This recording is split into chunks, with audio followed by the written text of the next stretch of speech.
இப்போ நேம் பிளேட்டில் இருக்கக்கூடிய ஒவ்வொரு விஷயமும் நம்ம தெளிவாக பார்த்துடலாம். ஃபஸ்ட்டு வந்து பார்த்திங்க அப்படின்னா சிங்கிள் பேஸ் 220 வோல்டேஜில் ரன் ஆகக்கூடியது. 220 வோல்டேஜ் அப்படிங்கிறது 230 to 240 வோல்டேஜ் வரைக்கும் ஈஸியாக ரன் ஆகும். டியூட்டி சிங்கிள் S1 அப்படிங்கிறது சிங்கிள் ஸ்டேஜ் அப்படிங்கிறத சொல்கிறாங்க. கிளாஸ் பின்றது வைண்டிங் வந்து குறிக்குது. நெக்ஸ்ட்டு வந்து பைப்போட இன்லெட் அவுட்லெட் இது ரெண்டை பற்றினது தான். ரெண்டுமே 25 mm தான். அதுக்கப்புறமே பார்த்திங்க அப்படின்னா ஸ்டார்டிங் கெப்பாசிட்டி என்ன சைஸ் யூஸ் பண்ணுறாங்க மேலே வந்து பார்த்திங்கனாலும் தெரியும் பாருங்கள்.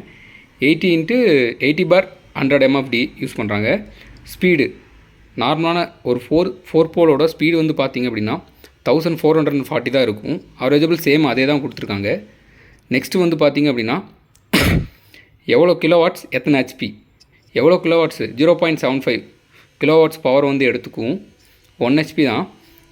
மேக்ஸிமம் ஆஃப் கரண்ட் வந்து பார்த்திங்க அப்படின்னா 6.8. அவரேஜபிளாக சொல்லணும்னா 7 amps வந்து எடுத்துக்கும் மேக்ஸிமம் ரன்னிங்லேயே. நீங்கள் ஒரு 48 மீட்டர் வரைக்கும் ரன் பண்ணுறீங்க அப்படின்னா 7 amps தான் எடுத்துக்கும். இதே ரன்னிங் கெப்பாசிட்டி வந்து பார்த்திங்க அப்படின்னா ஒரு 25 MFD போட்டால் போதும். இதுலேயே பார்த்திங்க அப்படின்னா உங்களுக்கு வரக்கூடிய வோல்டேஜ் வேரியேஷன் வச்சு நீங்கள் கெப்பாசிட்டி மாற்றிக்கலாம்.